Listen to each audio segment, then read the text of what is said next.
next panel session features, again, Benchmark Consulting's Dwayne Furmidge, as well as George Halloran, to lead another panel discussion that will discuss not only the state of the subprime market, but some other trends and issues that are impacting business on a day-to-day basis. So we thank you for joining us today, and I'd like to turn it over to Dwayne Furmidge, who will lead our session. Thank you very much, Nick. It's a pleasure to be here.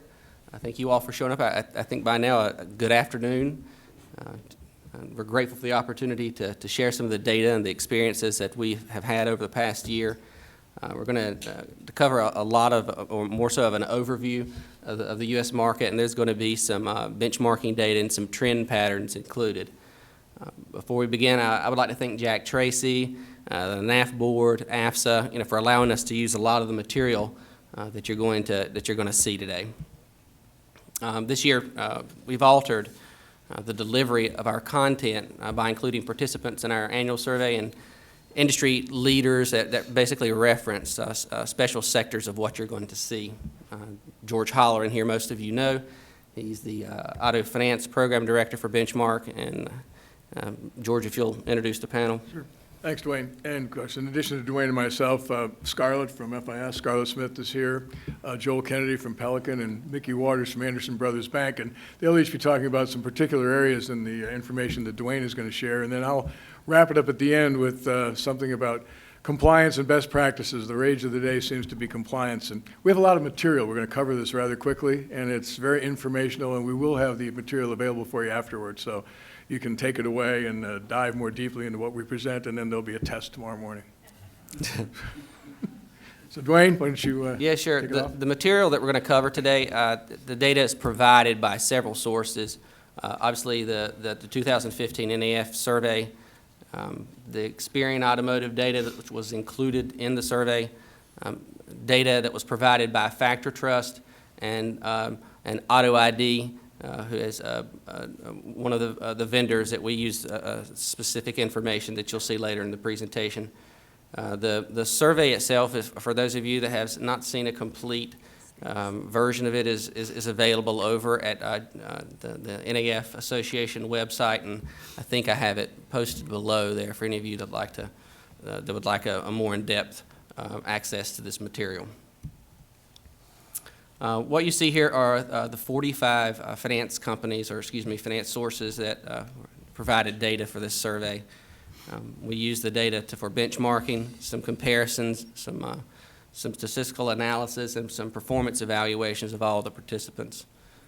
The quality of this survey and all the or market intelligence information that we bring with it always improves with additional participants. So I ask any of you in the room today that maybe they're on the fence to please consider participating this year. Our numbers will increase dramatically. We've already got some approvals from other lenders, and I would like the opportunity to work with each of you. We're going to begin with competition among the subprime sector. Competition in the subprime sector remains high. Nearly 70% of the respondents in our survey they consider competitors more aggressive, yet the pace of market aggression continues to lessen when you compare it to 90% that was reported in the previous year.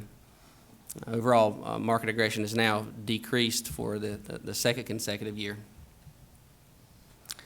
We're going to move into non-prime consumer characteristic data, which was provided to us by Factor Trust.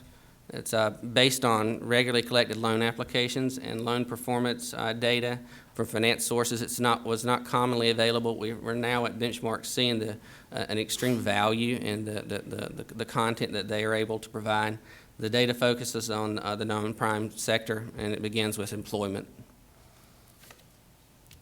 As you can see, retail, this is about the 6th year in a row, but it continues to lead the way as the largest employment sector for non-prime consumers, followed by government jobs and restaurants and healthcare. Here, we're going to consider applicants that change phone numbers, and we'll later get around to that risk. Just for reference, the blue column in this graphic It represents the percentage and the frequency of applicants that change their phone number prior to the loan application. You can see the variance from 10 to 22%. Let's now explore how these changes correlate to risk. Consumers that change their home phone number three more times in 90 days before the loan application were 33% more likely to result in a 60-day late delinquency.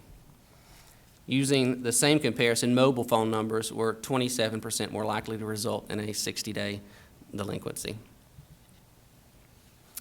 Home addresses or zip codes. It's a hot topic due to the concept of desperate impact.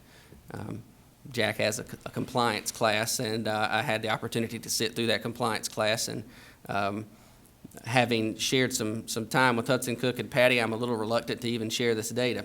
When we consider home zip codes, we learned that 2% of the non-prime applicants that applied with a different zip code within 30 days, 2% within 60, 3% within 90, 6% within 120, and 11% within a full year. We understand now about the changes in zip codes, but now let's look at how it correlates to risk. What is the significance? The first column here represents applicants with 2 zip codes prior to the application, and the second column represents applicants with 3 zip codes.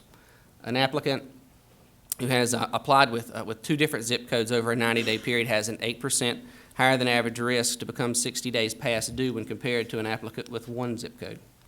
And here's the greatest relevance. An applicant who has applied with 3 or more different zip codes over that same 90-day period has a 55% higher 60-day past due risk possibility.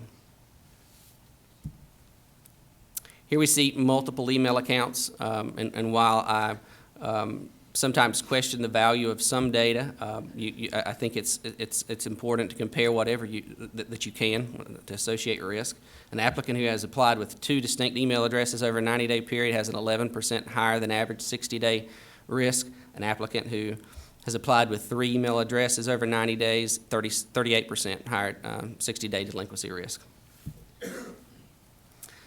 The following 2 illustrations are going to demonstrate the impact of short-term loan attributes and its relation to risk. This is new data that was supplied during this survey by Factor Trust, and I think that we'll continue to see the value associated with short-term data. Short-term loan attributes provide additional data for scoring analytics that's not commonly provided by the traditional bureaus. The columns in this graphics, they notate the delinquency milestone, and the y-axis represents the 60-day past due percentage. And we see that with this illustration that consumers with 1 or more delinquent short-term loans in the prior 12 months have a 44.7% higher than average 60-day past due risk. Consumers with 1 or more delinquent short-term loans ever have a 26% higher than average 60-day past due risk. You've heard about delinquent short-term loans. Now let's move and see how correctly paid or short-term loans that are performing. The columns in this graphic notates the payoff milestone, and the y-axis represents the 60-day improvement, the 60-day past due improvement. The consumers with 2 paid short-term loans in the prior 12 months have 11.4% lower than average 60-day risk, and the consumers with 3 or more paid short-term loans in the prior 12 have a 33% lower than average 60-day past due risk. We're now going to move along to discuss origination trends and those observations, and I've asked Mickey to cover some of that in detail.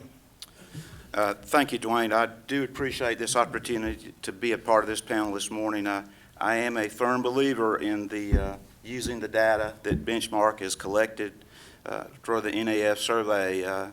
It's quite helpful in my everyday running of the indirect portfolio where I work. Let's look at some good news. In this slide, you'll see that average consumer credit scores have increased across the board. The average combined score has increased marginally from 555 to 560.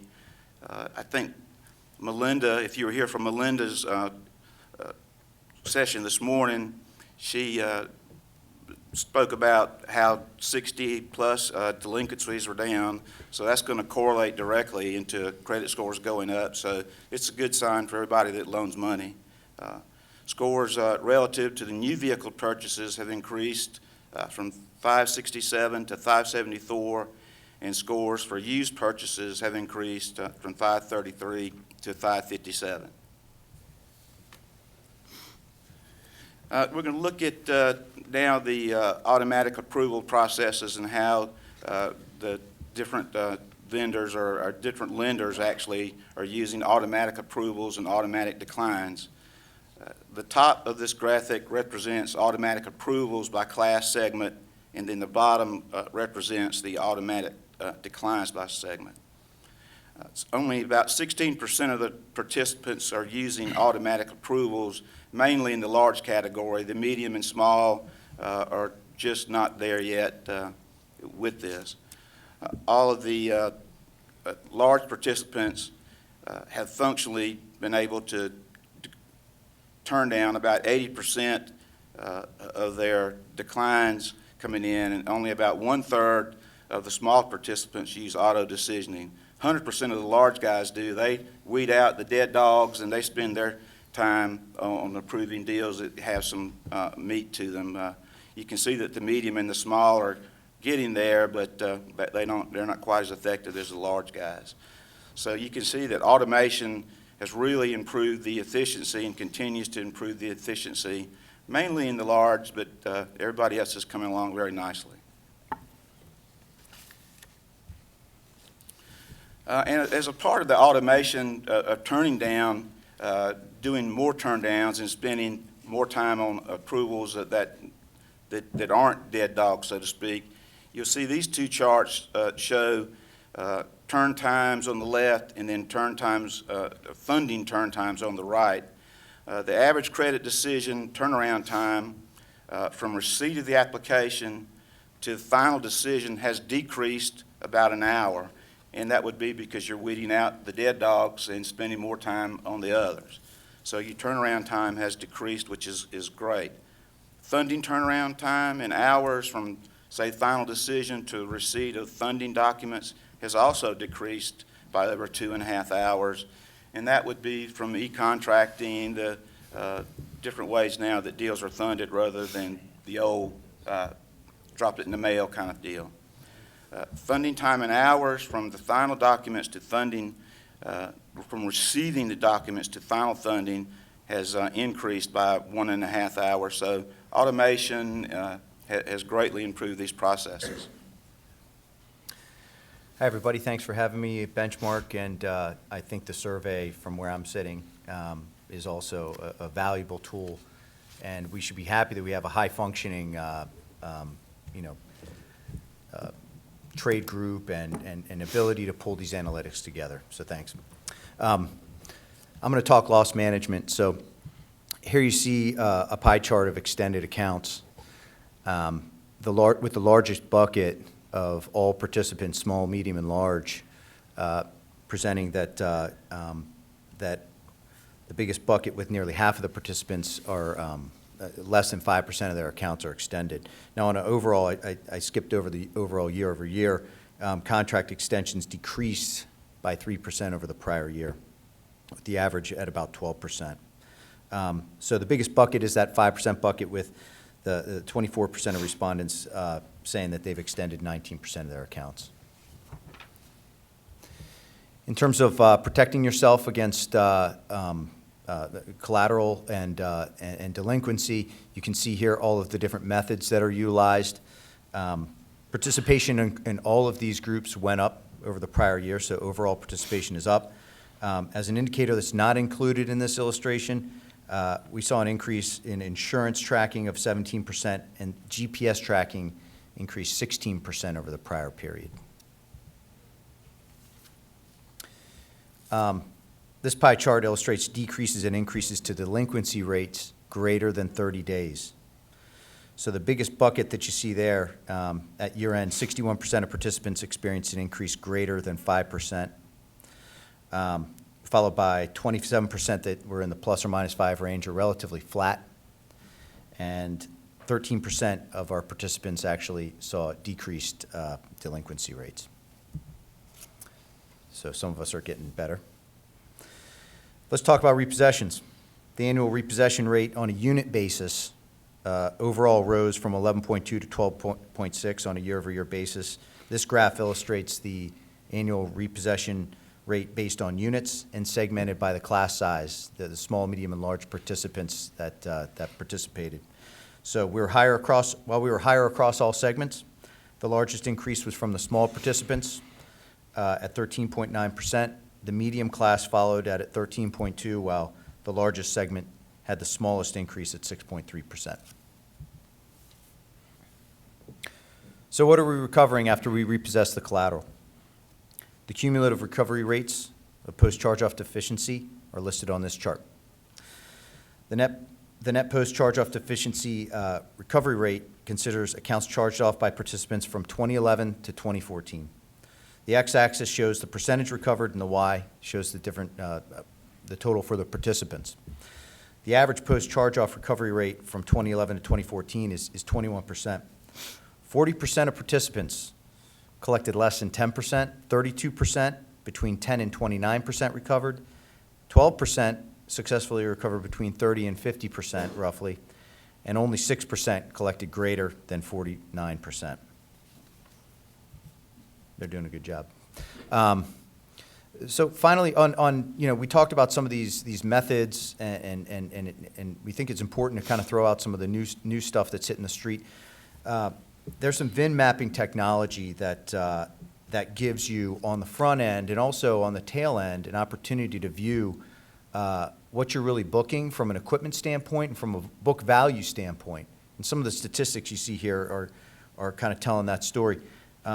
Really, we think that this is a place where there might be some opportunity for all the participants to really prevent the power booking on the front end, and then on the tail end, obviously there's some opportunities to reharvest some of the differential that was misrepresented. So with that, I'm going to turn it over to Scarlett, and she's going to cover the IT systems. Okay, thank you, Joel. Scarlett Smith here, and I've been asked to represent some data pertaining to processes and IT systems. So I work for Fidelity Information Services and a vendor to your industry. So thank you for having me here. Some interesting information on systems and technology using, and have the data here in front of us. But the participants, and this is also from the NAF survey, of the colors shown here, no systems are in blue, proprietary or in-house systems are shown in red, and then a vendor or supplier systems are shown in green. So a couple of key stats is that you'll see that of originations, it is a combination of both proprietary and vendor. So you are using systems for both originations as well as in loss management and in the loss management area.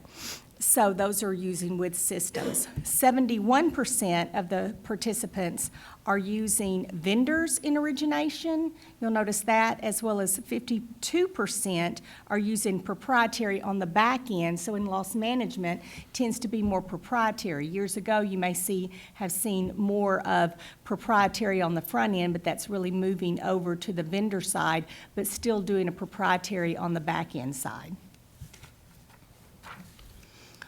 On this loss management, if you'll look at it, 52, as we mentioned, were on the proprietary side, and you'll see, I think, find it interesting over on the right, there's quite a bit of a mix of the participants of what's being used, but you do see that of the vendors, about a fourth of those are using the Shaw systems. On paperless workflow, you'll notice that paperless workflow is used by about half of the survey, and of that, it's all on the very front end using the dealer track by at least half of those using a vendor-based. Then I'd also like to show on the electronic document management systems that this has increased substantially. In 2010, so just 5 years ago, there were only 42% of the participants that were using electronic document management, and now that is up to 73%. And look at that, wow, look at all of those different ways. So there's really no clear provider, and if you really take a look at some of that, it's, you know, really using technology that you may be having it borrowed from other groups within your company. SharePoint, for example, is being used. So there's real no clear provider or favorite way of doing it, but everyone is certainly trying to use a system now around the electronic document and workflow. So we're going to switch now, and I'm going to talk a little bit about something else that's on everybody's mind these days, compliance. So we're going to talk about best practices in compliance. You see we have a few logos there. This is a compilation of information from Benchmark, from AFSA, and from other sources that we've brought together to try and help you understand what people are really looking for in terms of compliance management. Now, the top issues that we see out here today are from the regulators, not just the CFPB, but all regulators. The first thing they want to know is whether or not you have policies and procedures, written policies and procedures. And then are they up to date? But more importantly, they want to know if the staff comply with those, and they want to know how you verify that the staff is really doing what your policies and procedures say. And if we look at that from the regulator's viewpoint, the CFPB has told us in a lot of different ways, both in conferences like this and webinars and so forth, that what they really want are first, board oversight. And this is a little list of things, it's the checklist of what the CFPB looks for, and probably the same thing for any and all of your regulators. They want the board to be involved in this. And then they want a compliance program with written policies and procedures. Training is a very important part of that. Not just training in compliance, but training of your employees to do their jobs. And then something that monitors that system so you know what's really going on. And a complaint management program. A very important hot button with the CFPB is complaint management. Are you monitoring your complaints, and are you analyzing them to figure out if you have any trends or root cause factors? And then what do you do to correct anything you find wrong? And finally, a vendor management program. Because all of these things are the same for service providers. The CFPB is expecting you to police all your service providers along these same lines. Now, to do that, we've got a lot of help. AFSA has done a lot of work with webinars. There's a whole group of them that are available on the AFSA website, where you can look at the previous webinars. We just had one a week or so ago with Comply, talking about the same list of things that the CFPB wants. Sometimes the words change a little bit, but that list that's there is really what they're looking for. And as I said, we're going to run through this pretty quickly, but there's a copy of this available for all of you to take away. We have some other help through AFSA, and Scarlett will tell us about some of the things that FIS provides through the AFSA University. Oh, yes, thank you, George. So with AFSA University, AFSA came to FIS a few years back and really wanted to talk about our training system that we provide. And within FIS, we call that Regulatory University, or RegU.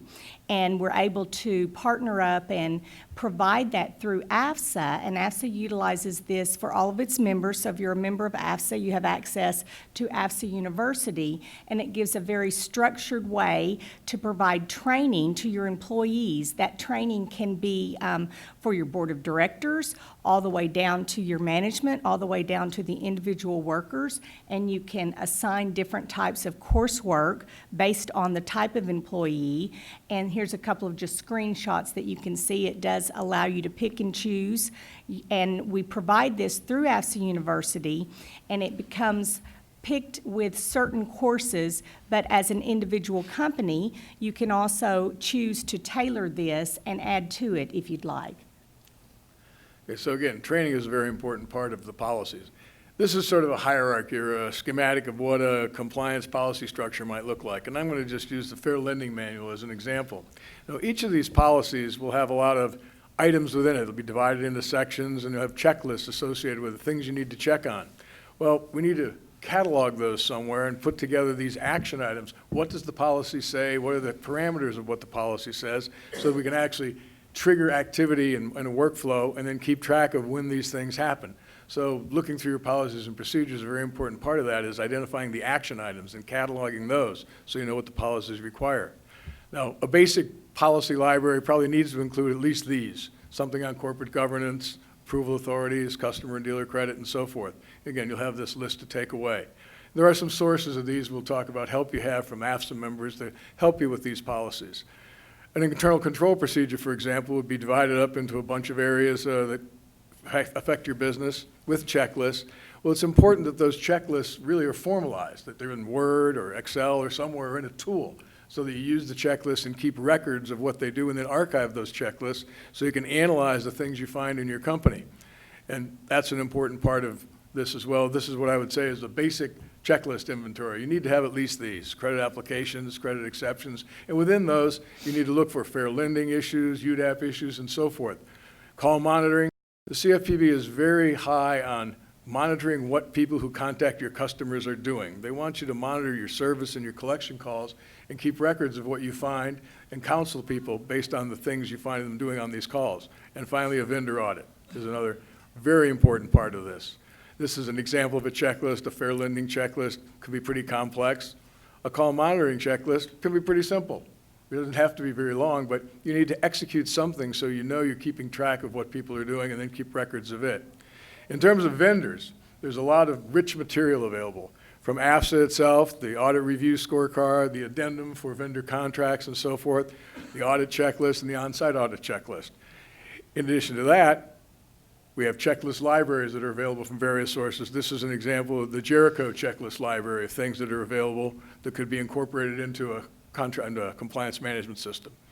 And FIS also has a very rich compliance or vendor support routine. Scarlett, tell us about that. Yes, so we internally, being a large vendor, a large global vendor, and having our own vendors, so we have over the last several years needed to do the same thing for our vendors. So we created a system as well as processes and services wrapped around who our suppliers and our vendors were, and were able to, in the last year, take that to market, so then people in the industry can use this tool and service to then go and objectively, very objectively, include and monitor and have a scorecard for each of your vendors. So this is now a managed service that we offer. AFSA is actually going to be endorsing this service, and rather than like AFSA University, they actually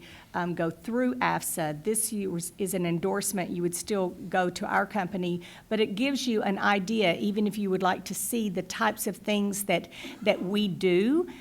We'd be happy to share that with you, and also through AFSA, we have some ability to do webinars and such, but it gives you quite a bit of control to set up tiers of vendors. So you have different tiers of the vendors set up. Each one has a scorecard. We go out and monitor the different financial data about the vendors, as well as risk data about the vendors, and then setting up on an implementation and rules what is your criteria for those different tiers to give them a very objective score.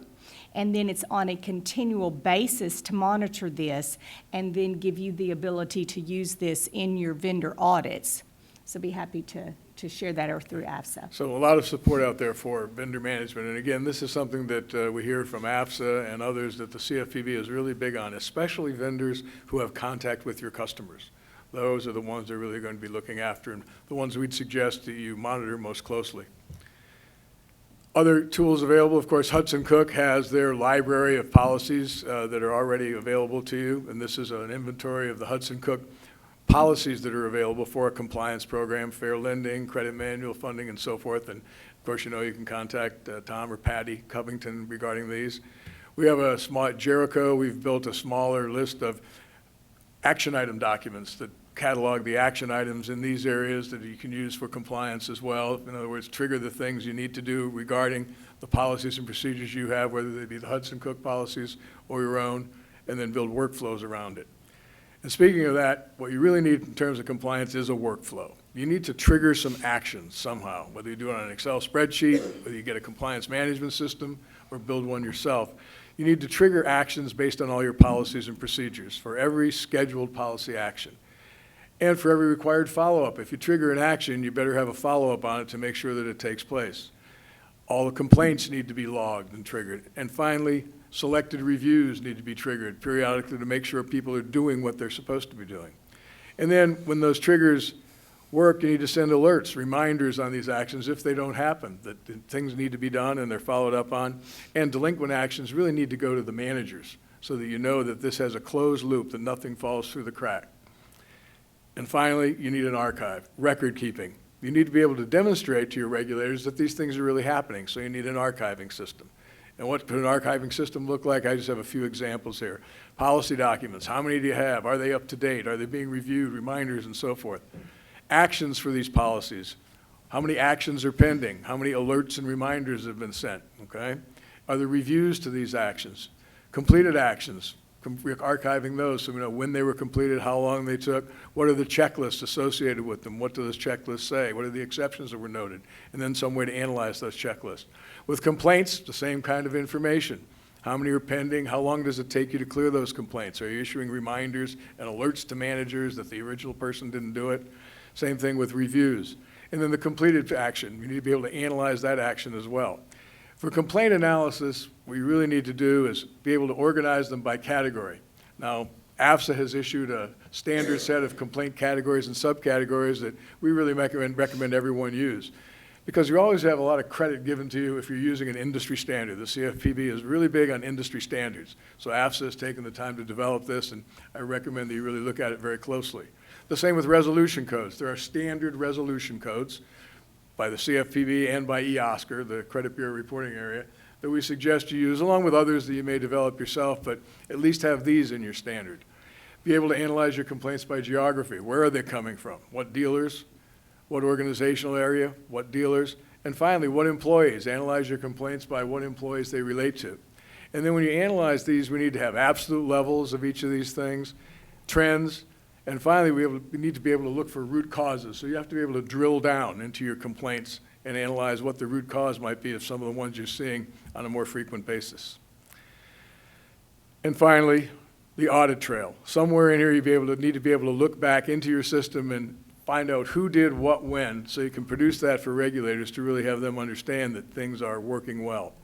The road forward, well, first thing is make sure you have written policies, and if you don't, find someone to help you with them or get onto them yourself, and then put your process in to assure that these things are being updated. Training, again, a lot of rich training material available from AFSA, from NAF with the compliance program, but make sure you're taking advantage of that training, and then install a good complaint management program. I'm just going to list these. If you're looking for a compliance management system, you can read these later. These are the things you need to look for. Executive, enterprise-wide, executive level, procedure-driven, all the way down to something that's easy to implement, easy to use, and you don't want to spend a fortune on it. There are systems available out there with AFSA business partners, and so the AFSA business partners can really help you. This is just a highlight of something that JJ asked a year or so ago at his conference. What are people planning to do in order to keep up with these compliance requirements? If you look, 2/3 of them were looking for outside help. Well, the good news is there are a lot of AFSA business partners that can help you with this. And so we recommend that you look into what these business partners have available in terms of both processes to help you with your processes, tools to help you with compliance, and policies and procedures to help you with that as well. Both of these presentations will be available to you on the website and as handouts. And with that, we're the only thing standing between you and lunch in 10 minutes, so we take any questions you have.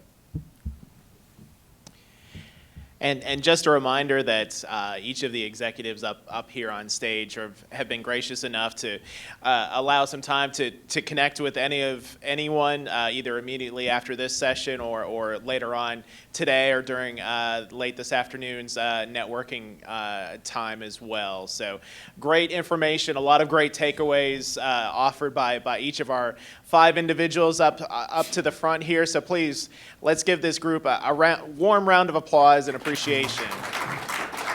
Thank you. Thank you. Thank you.